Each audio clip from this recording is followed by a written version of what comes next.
pulls a knife, you pull a gun. He sends one of yours to the hospital, you send one of his to the morgue. That's the Chicago. Where? Be careful what you shoot at. Most things in here don't react too well to bullets. You expect me to talk? No, Mr. Bond, I expect you to die.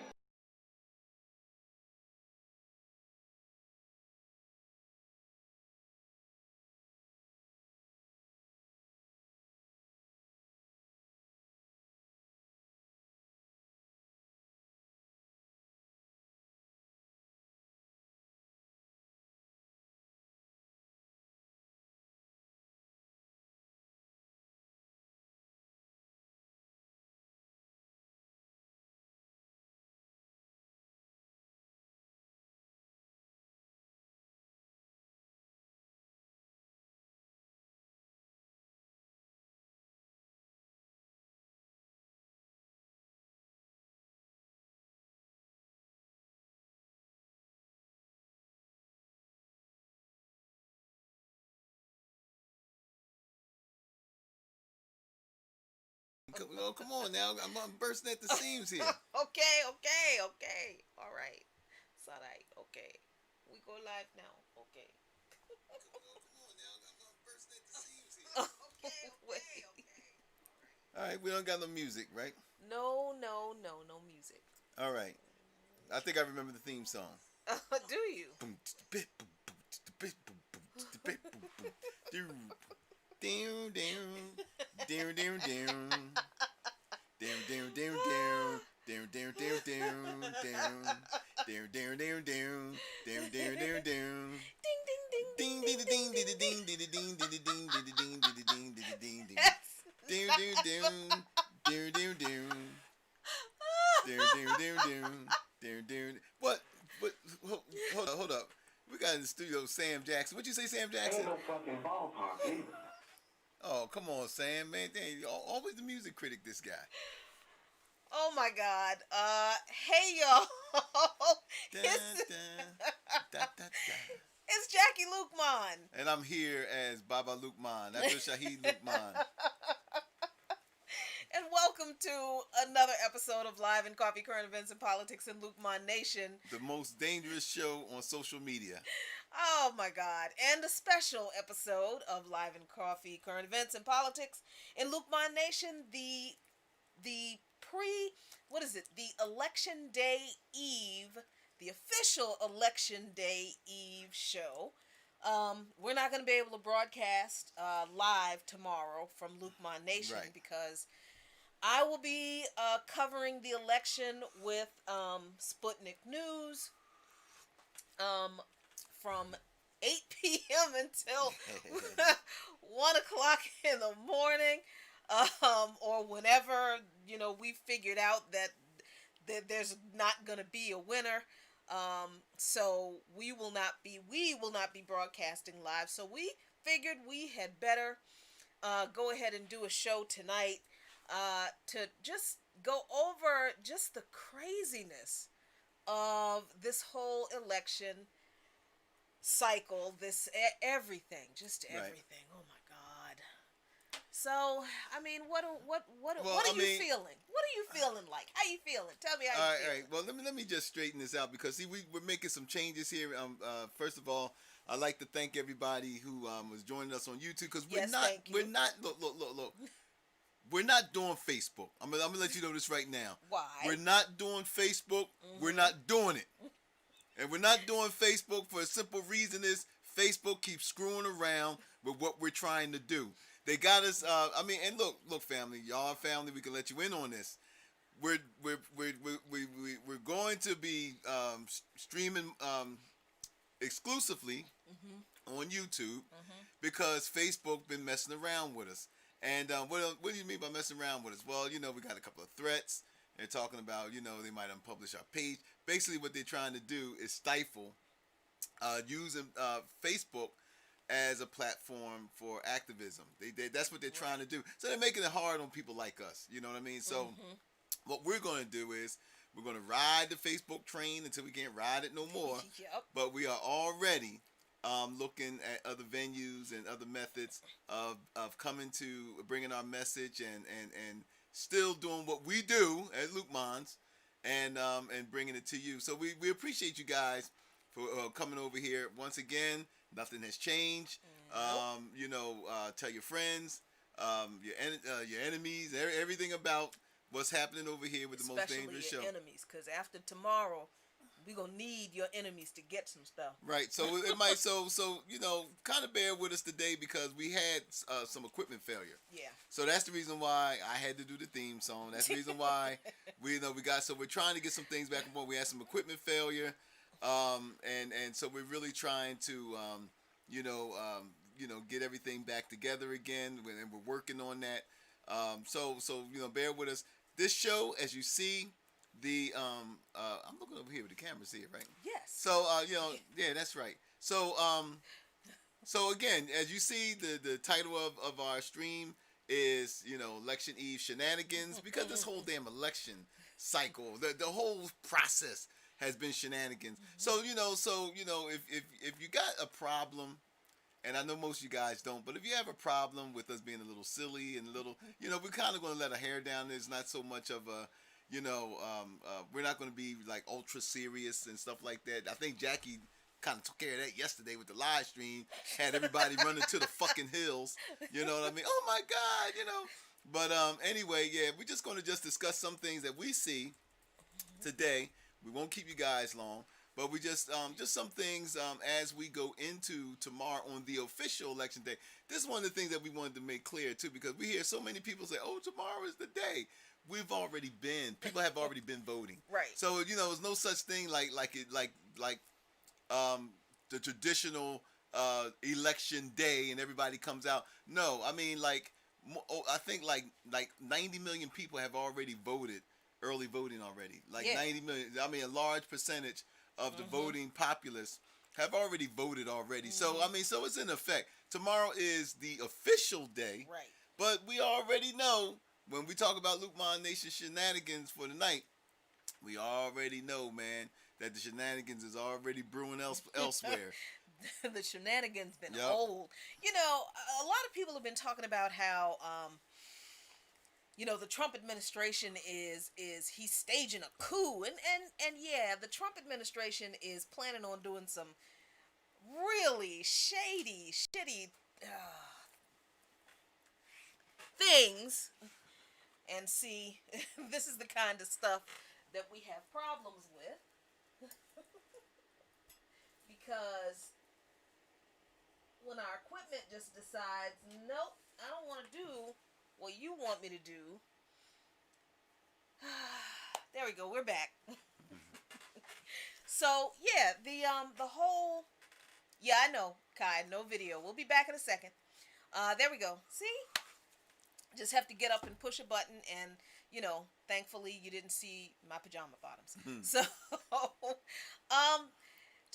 lot of people are talking about how the Trump administration is plotting a coup, and yeah, the Trump administration has like tens of thousands, a few thousand, if not tens of thousands of lawyers on hand waiting to challenge the ballots that have already been submitted, waiting to go through the ballots ballot by ballot to compare people's signatures on the ballot, because they're trying to make the claim that if a person's signature is not on their ballot is not the same as their signature is on their registration form, then the ballot is invalid. Now, you and I and y'all know that your signature changes over time. So it's not like, the GOP doesn't know what it's doing and that Trump doesn't know what it. Of course they know what they're doing. They know that they are trying to use legal means to disenfranchise voters. On the show on By Any Means Necessary today, we had a guest to talk about how this is basically what the Republicans did in 2010. All people remember are the hanging chads. Right. But what the Republicans really did was to challenge the vote count in each state and hold up the process to the point where the whatever the deadline was that the election had to be called, by the time that deadline approached, there were no official counts in some of the states. Right. That's why the case went to the Supreme Court, and we see how that turned out. So, it worked one time for the GOP, that particular strategy. So, of course, because they didn't get any challenge from it, against it, of course they're going to try it again, and that's what all this stuff is about. And we've got the Trump supporters and their car caravans, their Trump trains, intimidating voters, trying to keep people from going to the polls, blocking traffic. I thought that was wrong. Right. I thought we weren't supposed to block traffic. Well, we're really this is kind of affecting us in a way more directly because we had the Trump train, or part of the Trump train, come here, and one of our major highways. Those of you who may be familiar with 495, they were doing their thing up there, blocking traffic and and trying to intimidate people and all this stuff. The really disturbing thing that I saw, and it's been shared around, is down in Texas when they had this bunch of these yahoos that was chasing down the Biden-Harris bus. Right. And I'm telling you, we spoke about this earlier. I mean, just it just reminded me so much of the Freedom Rides of the '60s when you had the Klan. Going after these Freedom Ride buses and the violence that came with that and all this other kind of stuff. And yet, you don't hear anything, which I didn't expect it anyway. You heard nothing from Trump.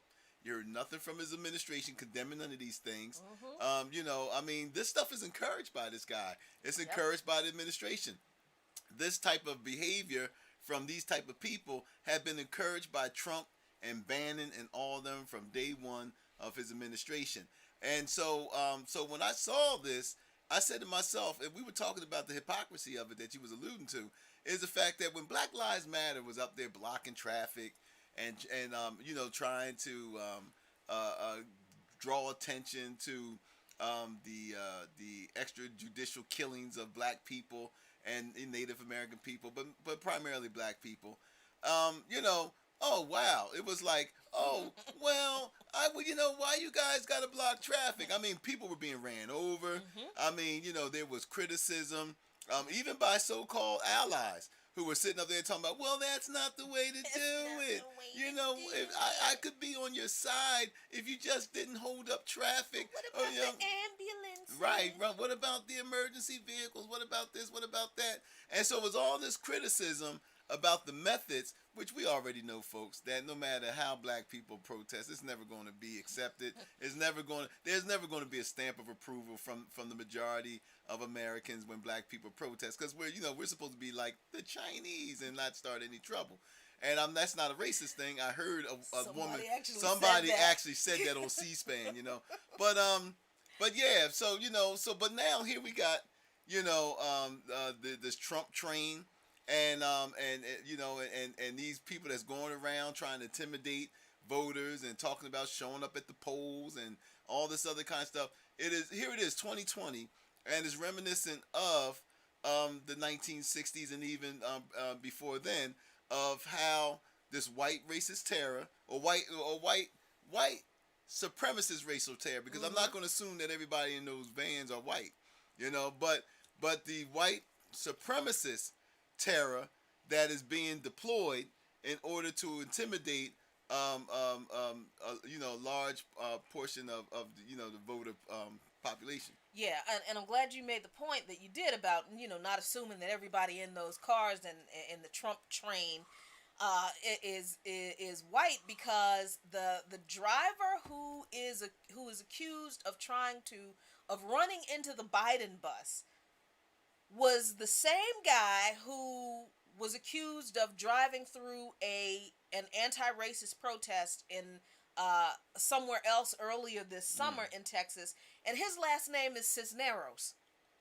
So please understand, y'all, that even brown folks and black folks can uphold white supremacist ideology. I don't care what they look like. It's the ideology we're talking about, people upholding, not whether people are actually white or not. Just so happens, most of these folks on this Trump train are, and you know what? They are just unreasonably angry. You're right. Right? It's like if you watch the videos of some of these people, there is one video of, I guess they blocked this young lady in somewhere in a parking lot, and she's minding her business, and she's, filming them.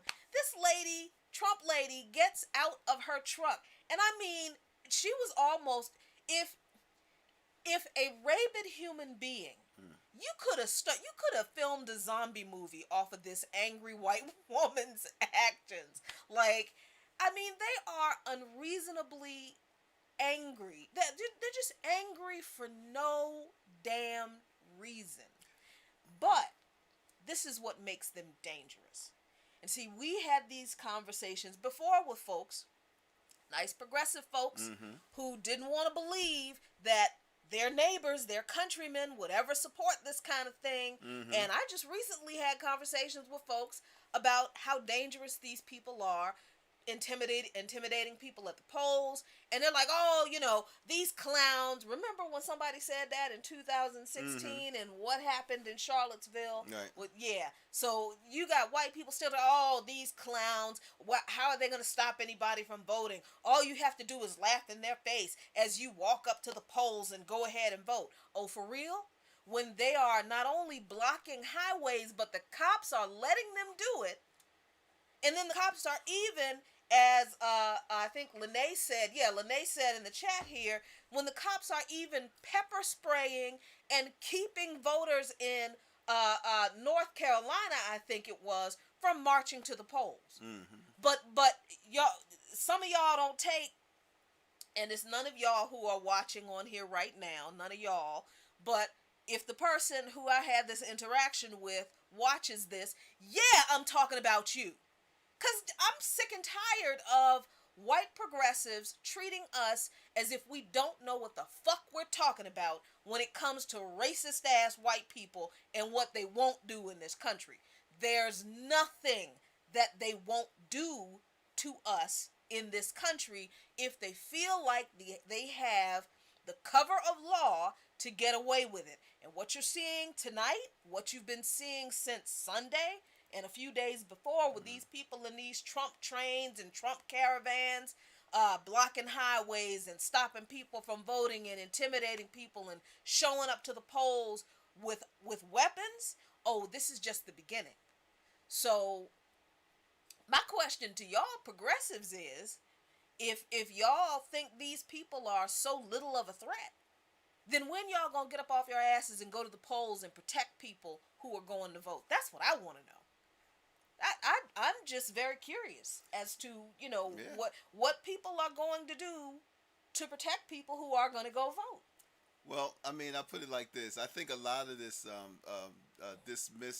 dismissive attitude and tone towards our legitimate concerns, considering we've been here since 1619, and the constant racial terror and violence that we endured in this country and continue to endure, I kind of think we know what we're talking about.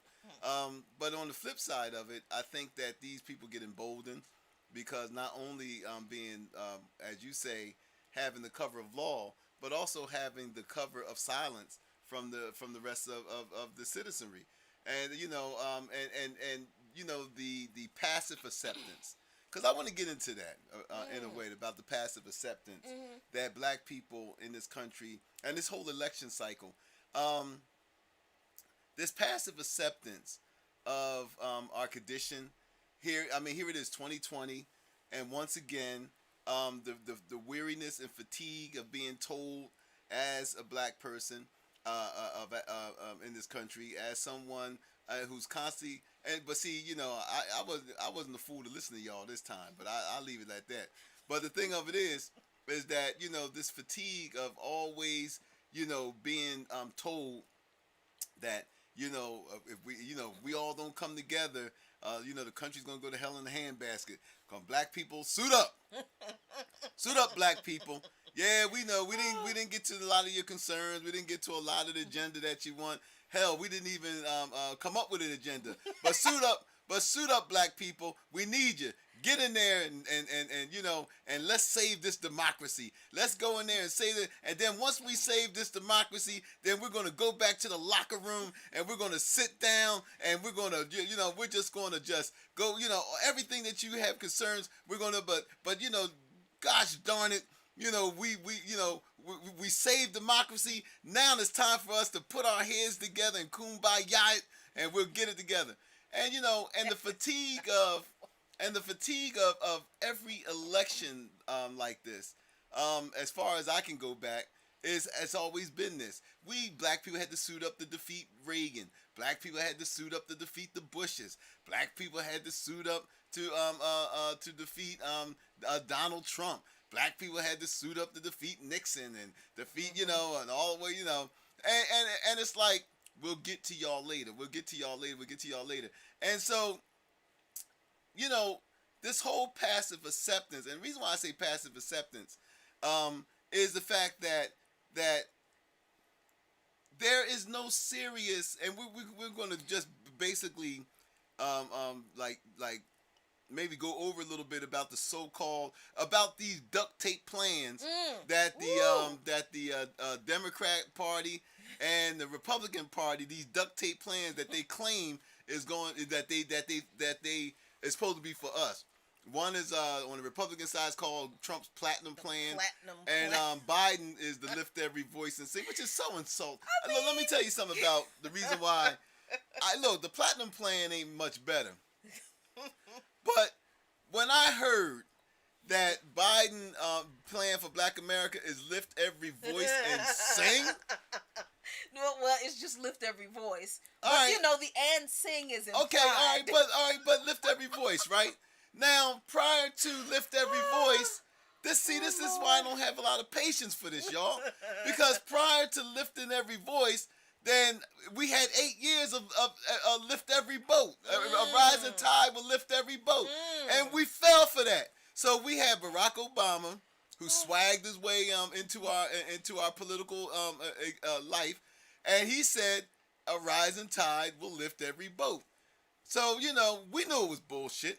You know what I mean? But we said, hey, he's the black man. Maybe he might find a way to make this actually work. Maybe in that second term, right, when he's a lame duck president, maybe he'll finally do some shit. Right, so we were sitting up here saying, well, okay, you know, Mr. Hope and Change, he might really find a way to actually make this happen. We knew deep in our hearts it was bullshit. We knew that. But we was like, but he might, you know, he might make this happen. He might surprise us. So 8 years of a rising tide, lift all boats. Everything except to address our needs directly. And see, this is the thing. Everything. So now we got lift every voice, right? not lift every black voice, because they're afraid to say that. It's not lift every black voice. It's not something specific as you would sit up here and say, okay, this is our contract with the Dreamers. This is our contract with the LGBTQ community. This is our contract with Syrian refugees. This is our contract with this, that, and the other. They can specify everybody else about this is going to be what we're going to do for. But somehow with black people who take their vote, who vote over 90% of the time, 90% for Democrats, but somehow that you know, it's taboo in American politics to sit up here and say, well, this is going to be, to borrow Ice Cube's thing, our contract with Black America. Nobody can say that. Right. Like nobody can sit up there and say, this is no, when it comes to us, whether it was Cory Booker, whether it was all of these other people, when we actually stepped up and say, hey, look, we have a wealth gap that is increasing every day. We have all of the studies is out there that black people are going to have zero wealth by the time within the next 2032, which is only 12 years from now. I mean, just the whole. I mean, it depresses me to go through all of it. But I mean, but the situation economically for black people is dire. When we went down there to our homeless outreach, the brother who we interviewed, who studies these things, he said that even in the District of Columbia, white people have 85 times more wealth in the District of Columbia than the average black. 85 more times. But yet, as dire as our situation is, not only in the district, but across the country, there can never be a politician who claim they're on our side, who claim that they feel our pain. We heard that before too. Who claim all of this stuff, but can't nobody sit down, not even Bernie. Could nobody sit down and say, you know what? Yeah, we need to have a Marshall Plan for Black America. We need to specify certain targeted government intervention for Black America, because our history in this country is unique from anybody else's. Our sojourn in this country is unique from anybody else's. Everybody who came to this country, I don't care, I love you, but you did not go through what we went through here. Your ancestors didn't go through what we went here. I mean, yeah, everybody went through hardship, but the constant trauma, the constant disenfranchisement, the constant action by government to keep us disenfranchised had not happened to nobody else here. Right. So the thing of it is the fact our situation in this country is unique, yet we cannot get a politician or anybody who claim they're on our side and want our vote to say, hey, look, in order for us to have a more perfect union, because you're not going to have a more perfect union, yes you did, unless you deal with our shit. Exactly. I mean, and then when we do have politicians who claim that they're, advancing policies that are supposed to be beneficial to us, they're always a bunch of bullshit. They're always just a bunch of bullshit that really does not address the material conditions of Black people in this country. And they do the same thing. Well, hell, they actually do even less for indigenous people. That's just insane. But I mean, it's crazy how, so many people are that, they love to tell Black folks, our ancestors died for the right to vote and vote like your lives depend on it. Well, you know what? First of all, our ancestors died for liberation and freedom. Our ancestors died for us to be free and for our self-determination. Yes, our ancestors did die, in the process of trying to vote. Right. But our ancestors were also killed in the process of trying to get married, in the process of trying to keep their kids from being sold away from them, in the process of trying to own businesses, in the process of trying to own a home, go to school, integrate, public spaces. Our ancestors were assaulted, killed, died, bled for all of those things. But you'll never hear nobody talking about, look, start a business, because our ancestors died to start a business. It's only when we are talking about voting that you hear these politicians, and it's usually always the Black misleadership class. Yeah, the civil rights generation. I mean, white folks. A lot folks, of them are the civil rights generation. Yeah, a lot of white Democratic politicians are slick, but I don't know if they're that slick that they're gonna open their mouth and talk about your ancestors died for the right to vote. No. They'll leave that up to the James Clyburns. Exactly. They'll leave that up to the Black misleadership class. Right. Because we're pretty sure they tell them, well, nobody can shame your people like you can, and that's what. And they say, well, you're right about that. Well, you're right about you're right. that. But look at this, because I want to get into this right away. So this is Joe Biden's plan. And this is called Lift Every Voice, the Biden plan for Black America. Right?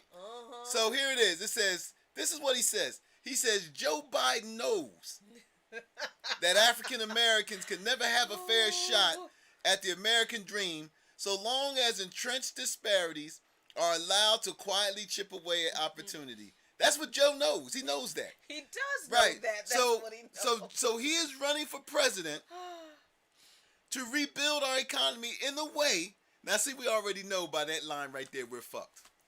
We know by that line right then and there that the okie doke is coming. Because here he is. He is running for president to what?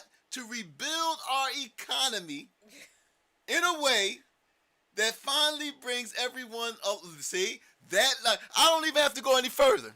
You know why I don't have to go any further?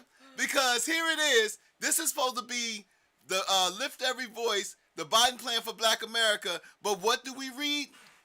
Economy in a way that lifts everyone along. You know, lifts everyone along. There it is again. Lift everyone along. The rising tide lift all boats. And all that. You're supposed to be addressing us. You're supposed to be addressing African Americans. So why the language of he is running for president to rebuild our economy in a way that finally brings everyone along, now, right? Yeah, I'm glad you pointed that out.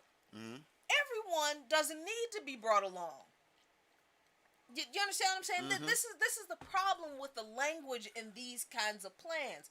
We're not talking about helping everyone in this issue. And I know people don't like that. I understand that hurts people's feelings. But honestly, at this point, fuck y'all feelings. Really. And this is not to say that other people do not need help, because as an African person in this country, you can't tell me that you're going to help us if any politician ever says that, and then you're not going to say you're going to help our indigenous. But no. We need to understand the power of working class solidarity amongst ourselves, so that when we do make these demands of people, we're like, okay, well, yeah, this is great, but let's deal with this all people language, and let's talk about the oppressed people. Mm-hmm. Let's just limit this conversation to the people that this country, this government, this system has screwed over for the past, how long this joint been around? 250 years, 350 About 300 years. 350 years? Yeah, let's just talk about the oppressed people who have been shafted by this system. We don't want all people. All people don't need the government's help. Because, people like Donald Trump got the government's help to get where they are.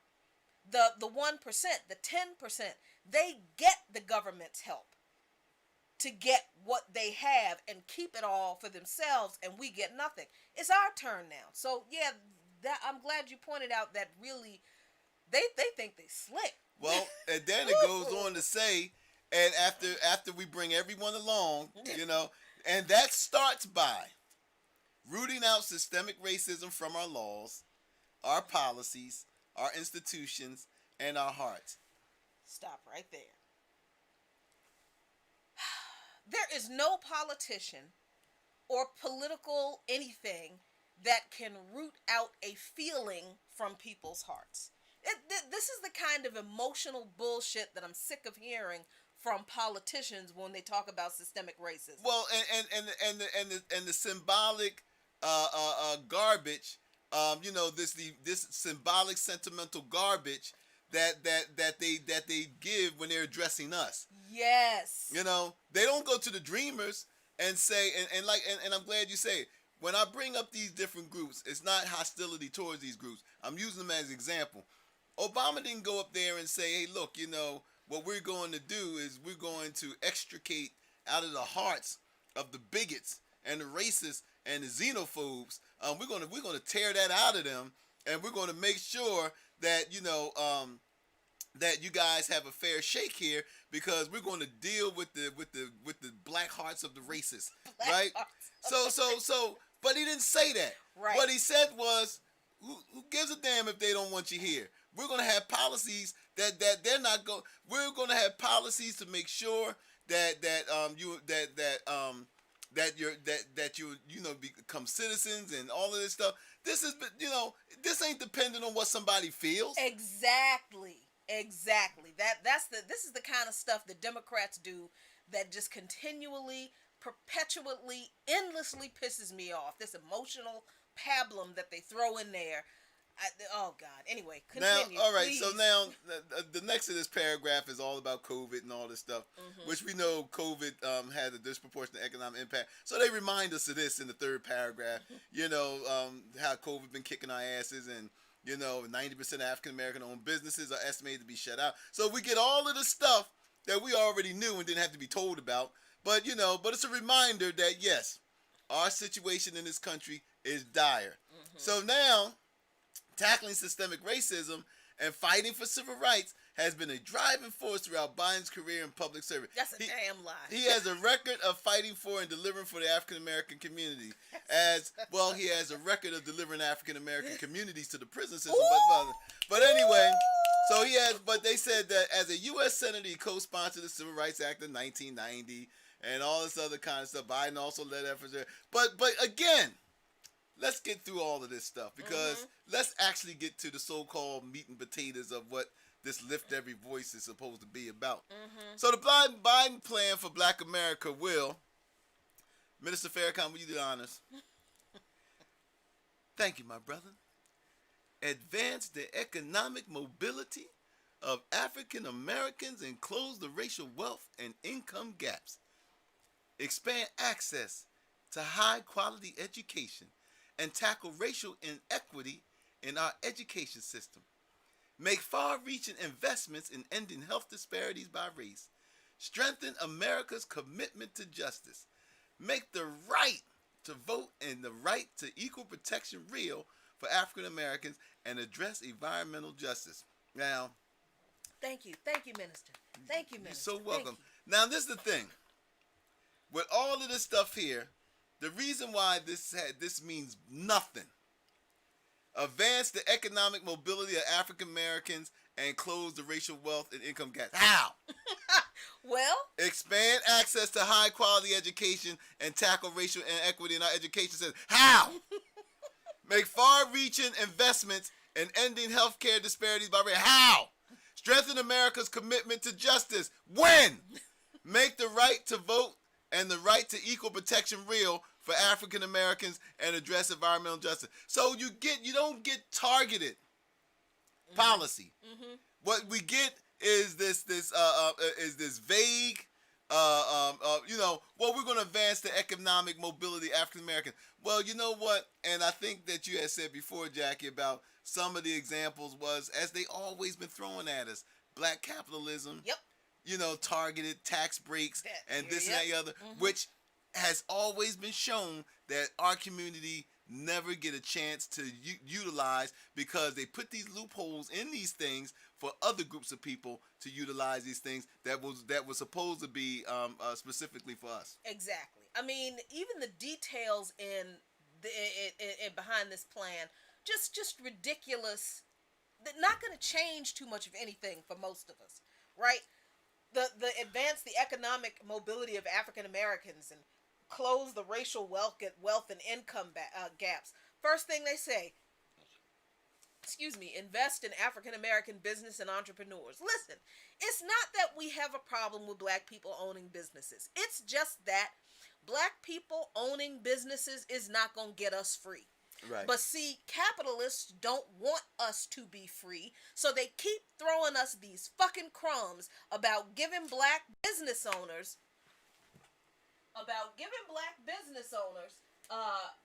more access to whatever it is the capitalist system wasn't giving them a whole lot of in the first place. That's all this kind of thing really is. This, investing in African American businesses and entrepreneurs, ensuring equal access to credit and capital. Well, that's relying on the same system that locked you out. Exactly. Exactly. Double funding the state small business credit initiative, tax credits, expanding the SBA, increasing opportunities for African American owned businesses. But see, this is the problem that I have with all of this. Is that prior to Biden's Lift Every Voice plan, why is all of this stuff, and the reason what I mean by all of this stuff, prior to what you were reading, they were talking about how blacks only receive 40% of the but under the Civil Rights Act, all of these safeguards were supposed to be in there. Right. So if you had the safeguards in there that were supposed to prevent racial inequities with banks and other institutions, if this was supposed to be in there from Title IV and all of these other government programs, which is supposed to ensure that black people have equal access to capital, then why is it still happening? Right. So this is the problem. Right, exactly. Right. So why is it still happening? Why are you telling me, Joe Biden, that somehow the other government safeguards and watchdog parts of the government that is supposed to ensure that we have equal access to all of this stuff, and they failed?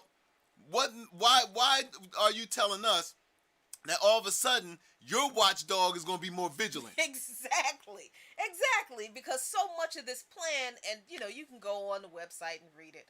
So much of this plan is about re-implementing policies that Trump scaled back and literally going back to Obama era policies that, as you can tell, didn't do anything to change the material conditions of working class and poor black folks. And listen, in order to be honest about the failures and the weaknesses in the Biden-Harris plan, we have to be clear about our little problem with class among black folk. We really, really do. Because there are some black folk who look at this and they say, well, this is great for all the black business owners. And seriously, that's just an example of black folks wanting to be capitalists like the white folks. But then if they say that, then that means that they're also blind to the fact, because again, what I just said, black businesses was already supposed to be protected from this stuff. Right. They were already supposed to be protected from predatory lending. They was already supposed to be protected from inequities within the banking system and the capital system. They were supposed to be protected. Minority set-asides and all of this stuff. So, so to say that, okay, well, those dogs wasn't vigilant, but Biden's dogs going to be even more vigilant. But now I'm over on Trump's thing, because we not have a lot of time. Okay, let me hop on over to Trump's thing. Let's see what we can do. All right. There we go. Okay, now I'm not even going to go through, because Trump does the same thing. They tell us how bad we got it here and all this stuff. And y'all, it's bad for you guys. It's bad. It's bad. It's bad. It's bad. Right? It's bad. But so black economic empowerment and access to capital doesn't sound familiar. We just seen that in Biden. It's the same thing. Right, it's right. Access to capital. Right, access to capital. Now, Trump's platinum plan, which is, you might as well give me a rush card. You know what I mean? So that's all it boils down to. Give me a rush card. I say that when I had a mouthful of tea. Give me a rush card. So it said black economic empowerment and access to capital. Reach even greater levels of historic employment and wage growth for the black community set in 2019, so that anyone looking for a job gets one. Seek infrastructure funding that will lead to widespread growth in the annual $500 billion federal contracting opportunities. Goes down here, say encourage onshoring and development of domestic manufacturing to increase supply chain business development plan. Now, that right there is BS. I'm going to tell you why. Why? Because, again, onshore development of domestic manufacturing hasn't really grown here, even for white people. Exactly. So there you go. Now, and that's the problem with Trump's plan. Right. This bullshit about jobs, reach even greater levels of historic employment and wage growth for the black community. That ain't never been true. That has never ever been true. Listen. The statistics from the Bureau of Labor Statistics that come out with the unemployment numbers are always incomplete. They tell an incomplete story about the level of unemployment in this country. Remember when Obama was president, and the economy was supposedly recovering after the recession, right? And we kept seeing all this unemployment in our communities. Right. But the economy was supposedly recovering. People were getting jobs. Well, when you look at the complete list of numbers from the Department of Labor, there were some numbers that they did not report, that the media never reported, and that the politicians intentionally never reported. One of those set of numbers was the reflection of how many Americans in the workforce wanted a full-time job and couldn't get one, so they had to work several part-time jobs. Right. And then the other report was the statistics on how many Americans wanted a job but could not find one and eventually just dropped out of the unemployment market altogether.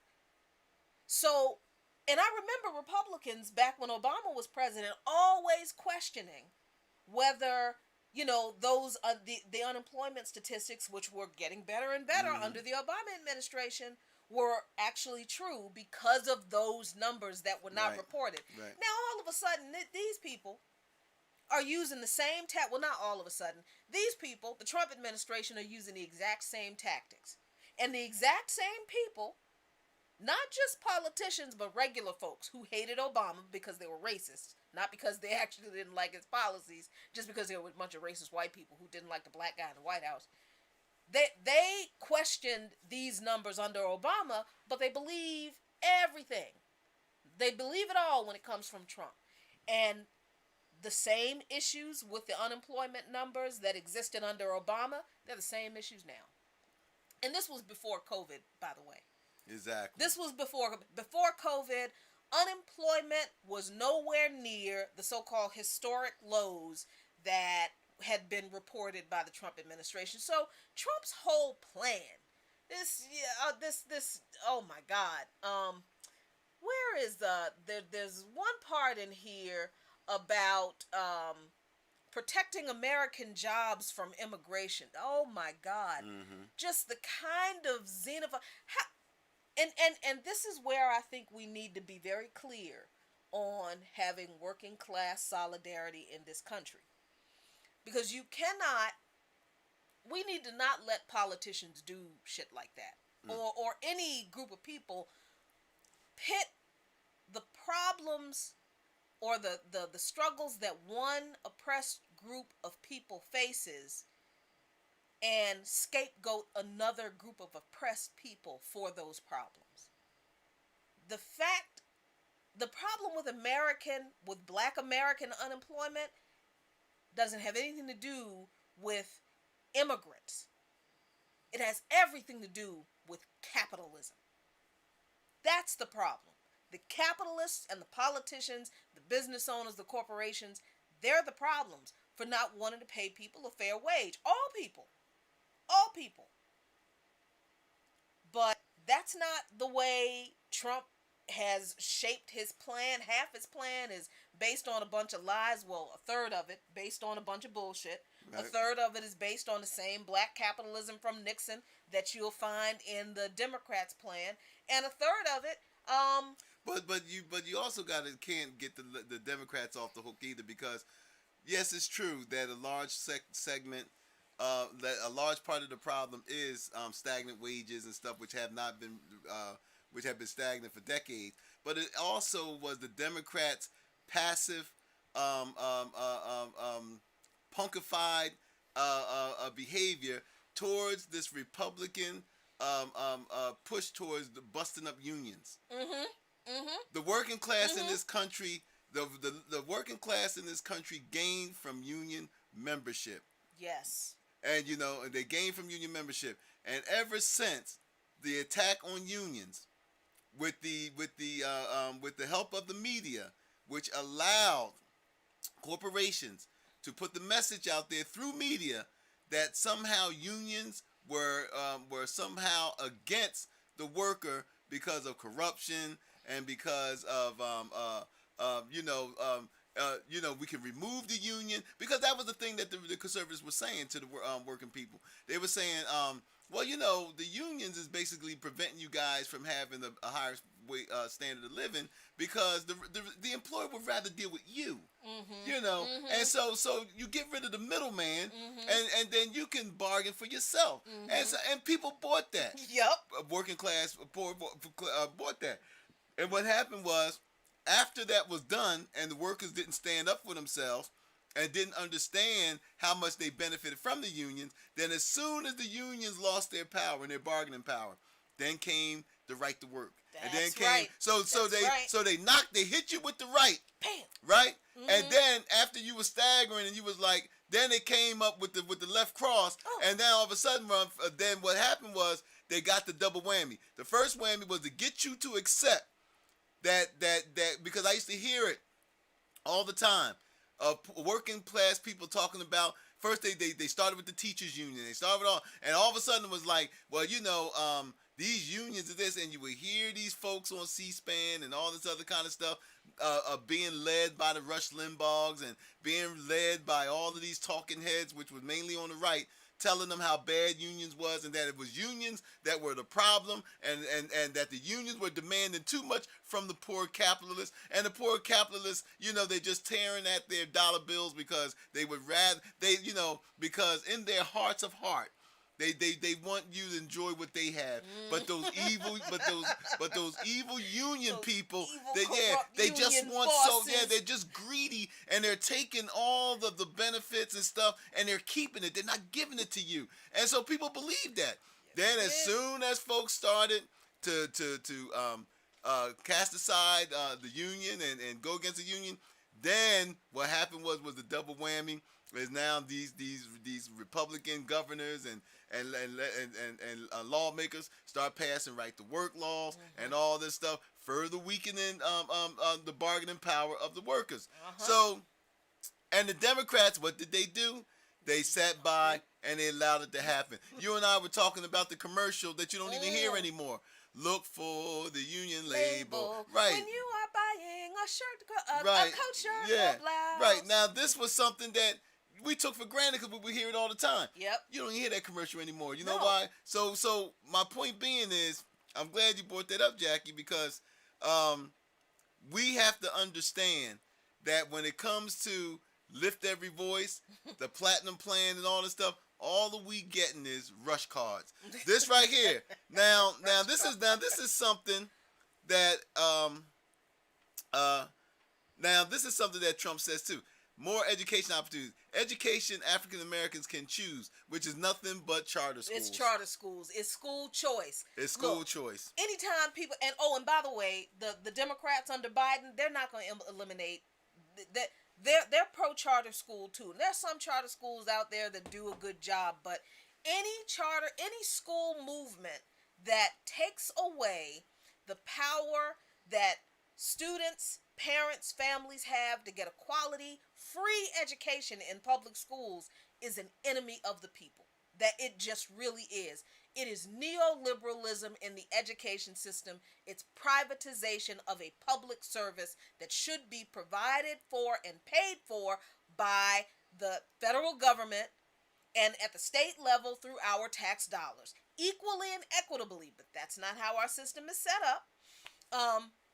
So yeah, this whole and real quick, this is the problem that I personally have with celebrities like Ice Cube and them going to talk to politicians with some economic plans. My issue was never that he talked to Donald Trump. My issue was the plan. Right. The issue was, okay, fine, he wants to talk to. If Donald Trump had said, you know what, let me look at that Marshall Plan for Black America that came from the Urban League. Yeah, let's do that. Because the Urban League actually has had a Marshall Plan for Black America. I know. They have published that thing for 10 years. Yep. If Donald Trump had said, yeah, let's look at the reparations program. Let's look at the reparations programs. Let's go talk to NCOBRA and the American Association of Reparations for African Americans. National Association for Reparations for African Americans. Let's go talk to IBW 21 and CARICOM. Let's get all these people together who've been talking about reparations for the past 50 years in a room together, and let's have a serious conversation. Or if Barack Obama would have done it. If he would have done, I don't give a damn who would have done it. If anybody were serious about addressing these issues, those are the people they would have gone to talk to. The people who have been working on these issues for decades. But no, they go to Ice Cube. And listen, I'm cool with Ice Cube rapping and possibly acting, but I don't want him advocating policy for our people, because as we can see, the level of political education is not there for him to do that effectively, so that the material conditions of our people are impacted in any way significantly. I think that we have to look at it on another way too. I agree with everything you said, Mm-hmm.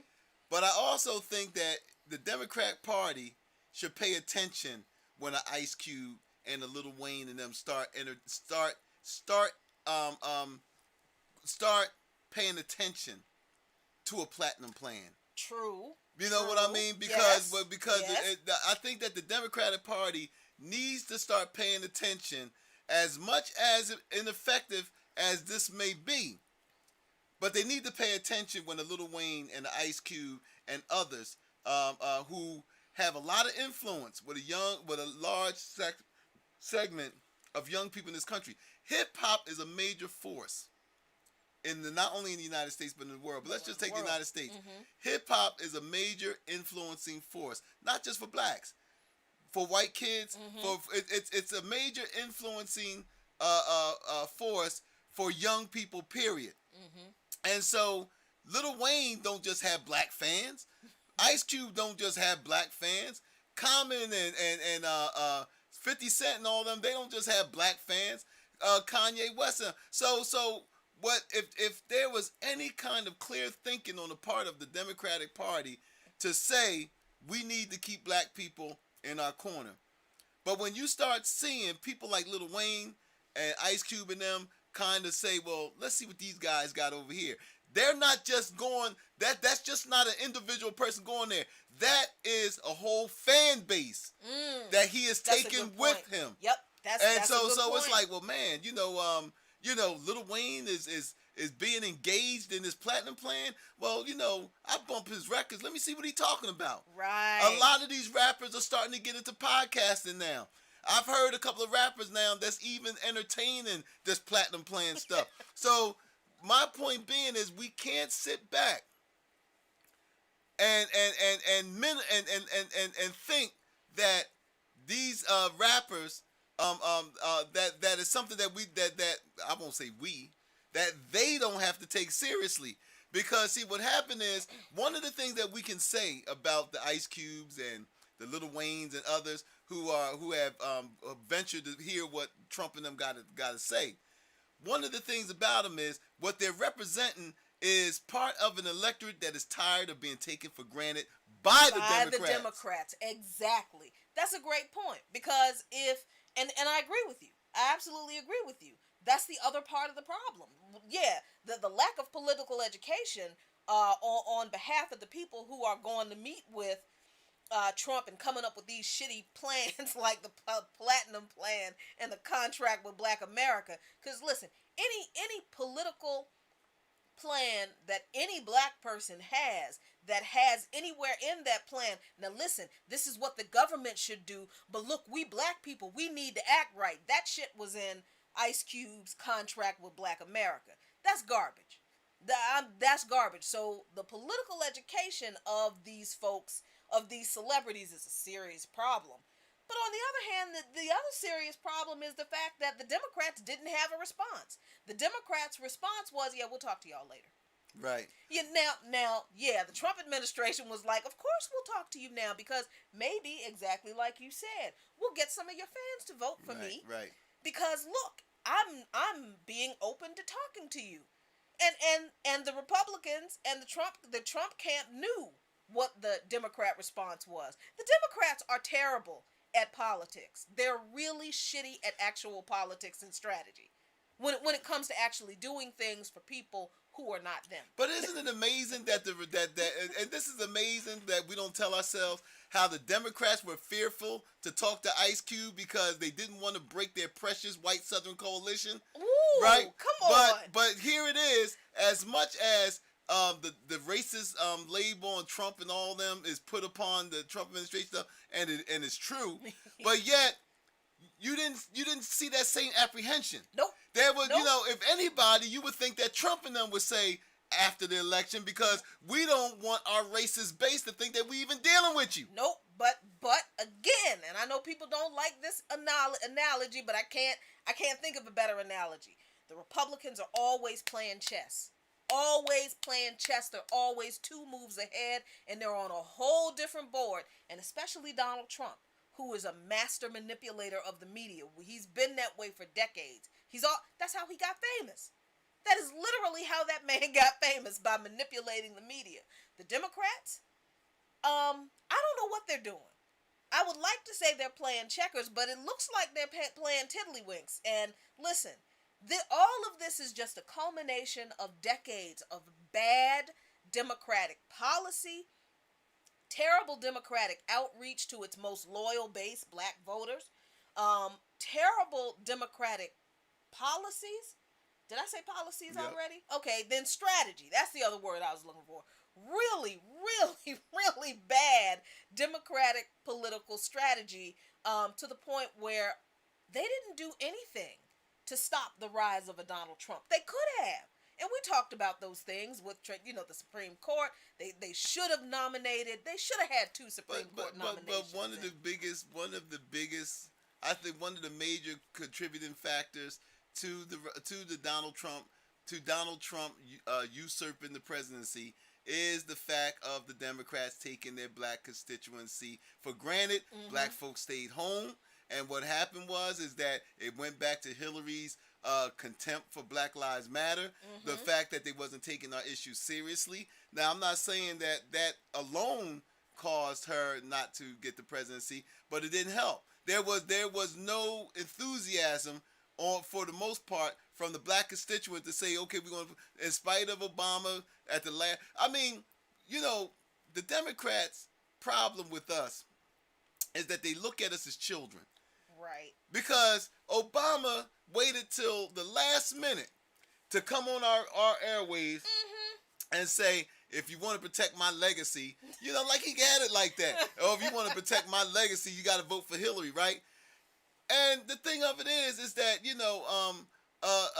the same way with Hillary Clinton, when Black Lives Matter and stuff tried to get her to talk, she had no problem using the so-called mothers of the slain people. Ooh, yeah, she didn't have a problem having the mothers of the movement trot them out for her. She had no problem using the mothers of the people Black Lives Matter were fighting for and trying to get attention to their situations. She had no problem parading them around.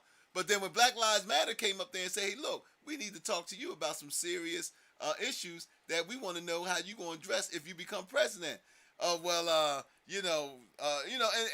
then came the contempt. Then came this thing like, how dare y'all come through the front door? First of all, to address me with it. And this and the other, while she was up there trying. So, again, it's this thing with the Democratic Party of treating us like we're children, taking us for granted. And now, and this is the thing that I see, I'm not going to make no predictions, but I should, is the fact that we talk about Ice Cube and Lil Wayne and stuff like that, and others. The Democrats, if they don't get their act together when it comes to how they deal with their most loyal constituency, us, the next few elections, now, the next couple of elections, and even the local ones, we always focus on the presidential one, but these local ones that's really going to require black turnout to come out, they're not going to get it. They're not going to get it. Wow. And I would say that black young people are probably going to be the ones that, and if you get somebody savvy enough in the Republican camp, I would venture to say that depending on how the Republicans play this, because see the Republicans the Republicans have a problem too. Their demographics are shrinking. Right. Yeah. Their base is dying off. So they know that they have to increase their base. Right. And and they know that there's not enough old white people left to keep them moving on. And so now you're going to see that you're going to see people in the Republican Party start to tailor make their message, because despite all, they want power. So look, they tailor made themselves for the Tea Party. They ain't gonna have a problem. They ain't gonna have no problem tailor making themselves for something else. That's true. I'm glad you pointed that out. I'm glad you're right. Because the GOP did change its stripes for the Tea Party. Yes, they did. The Tea Party pushed all the moderate Republicans out of the Tea Party. And those who stayed, they turned into rabid Tea Party supporters. That they're in the party now. They're Trump. The GOP is Trump's party now. They will never advance another politician on the national level who is not like Donald Trump. There is no such thing as a moderate Republican anymore. They're all Democrats now. See all the Republicans who are supporting the Democrats. Yep. So the Democratic Party is the Republican Party, is the moderate Republican Party now. That's a good point. That's So, just what they turned into. Exactly. Yep. So this is where what we do comes. Reagan in. would have been in this Democratic Party. Exactly. Reagan would have been forced to be Yep. to become a Democrat. Because he would have been pushed out by this group of Trump supporters in the GOP now. So this is where what we do comes in. Because you all know we're not Democrats. I understand people's fear of Donald Trump. If you don't understand the history of this country and you don't understand that this country has been fascist for a very, very long time, it just hasn't been directed at you. But, we don't have time to get into the history of that. But, fine. People want to vote for the Democratic Party to get rid of Donald Trump because, they're that terrified of 4 more years of Trump. Okay, fine. We just want people to understand that what you're going to get with the Democratic presidency, nothing. You ain't going to get nothing. You're not going to get anything different from what it is now. You're still going to have these crazy-ass white supremacists running around assaulting anti-racist demonstrators. That's not going to stop. You still going to have police forces that are being unleashed on the same demonstrators by these Democratic mayors. Because remember, it's not Trump that is turning these police forces on demonstrators. It's the mayors of the cities that the police are in. And many of them are Democrat. And many of them are black women. Come on, don't get us started on that. It's too late for this. We can't do it because we got to go to sleep. But y'all need to really wake up and understand what you're going to get with the Democratic Party. When W.E.B. Du Bois said that the two parties were two wings of the same evil bird, that man won't lie. He was not kidding. And I don't know how people don't see it right now, today, but it is manifesting itself clear as day. So, look, tomorrow, for those of you who have not voted, if you feel like you got to vote for the Democrats, I ain't going to tell you not to. You vote for whoever you choose. That's why it's called a right. I can't tell you who you should or should not or can or cannot vote for. We just want you to know, to understand what you are going to get. But I wanted to all of you people out there, white, black, or otherwise, who put out this air siren to black people, and others who that they all got to come together in order to get Trump out. Okay, my question to you is, okay, once Trump is out, then what do they get? What do they get? What do all of the black coalition, everybody who y'all shamed into saying we got to get Trump out? And I know, just hold your nose. I know Biden ain't the best, and Biden ain't the perfect candidate, but but we need to. Okay, when folks heed that call, because this ain't the first time y'all done this to us. So when folks heed this call, my question to y'all is, then on November 4th, or whenever they count, because it's gonna be a while for they count these votes. But whenever the tally is settled, and say Trump is out, then I want to know what y'all going with. What do they get now? What do they get come January? What do they get? Are you going to have the same sense of urgency to say now, okay, now y'all, we're going to have to push a black agenda now because these, we're going to have to push a black agenda now because they came, they rose to the occasion the umpteenth time. So anyway, think about that as we count these votes and stuff, is that stop always ringing the alarm for black folks and others to put out your fire. Like we supposed to run every time you ring a bell. Yeah, put out your fire. What is going to be the rewards? Because see, politics is supposed to be transactional. And so it's no different for us than it is for everybody else. It's supposed to be transactional. So now that all of this stuff that we got to get Trump out, okay, if that is done, now the question is, what do we get? Right. You know what I mean? What do we get? You know what I mean? Don't come to me about lift every fucking boat. No, what do we get? Because again, we're talking about our situation in this country being dire. Trump on his website under patent plan admitted how dire it is. Biden on his plan admitted how they all started off about how bad we got it. So there's no more secret. There is no more doubt about how bad we got it. Both presidential candidates, both parties understand that we got it bad in this country. Now the thing of it is, allies, what are we going to do once we get that person in the White House out? Right. Because politics is transactional, and people like us, we are not going to look at it no other way. This ain't no feel-good moment, and we all slap high fives, and we just go home and continue to be poor, and the wealth gap keeps growing, and everything else is happening. No. What do we get after this? And even beyond that, understanding that there are some things, just like most things domestically, aren't going to change for us here under a Biden presidency, should that happen. Internationally, things are actually going to get worse. Because, listen, you need to understand, when Joseph Biden told Wall Street nothing would fundamentally change, he meant all of them, not just the corporate capitalists, but the defense contractors. And the defense contractors are sort of kind of losing a little bit of money now, because at least Trump acted like he was sort of trying to pull some troops out of some foreign conflicts a little bit. Biden is not going to do that at all. He is going to increase troop levels everywhere where there is any kind of footprint that the United States has anywhere in this world, and that includes Africa, across the continent. And and we have to understand, like when you said about Trump wanting to pull troops out, the president has no pull. The president has no power against the military-industrial complex. Obama was promising for almost 10 years to close Guantanamo. And is it?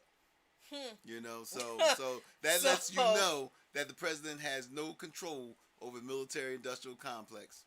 Biden is just going to be that dude who is going to tell the military-industrial complex, I'm not going to get in your way. I know Trump made it hard for y'all, but I'm not going to get in your way, because I agree with you. So when it comes to what you're going to get when you vote for Joseph Biden, yeah, Trump is a I love how Sean says that he is a uniquely repugnant individual. He is. Donald Trump is a disgusting, repugnant pig of a human being. Yes, he is. Joseph Biden is an imperialist, capitalist warmonger. Tell me what the difference is. One of them is nicer about it. That's what we're going to get. So somebody asked in the comments, Zach, how do we create working class solidarity between undocumented folks and working class Americans? The same way that people in other countries who have been the targets of U.S. imperialism and endless coups and regime change have developed working class solidarity among those folks in their countries.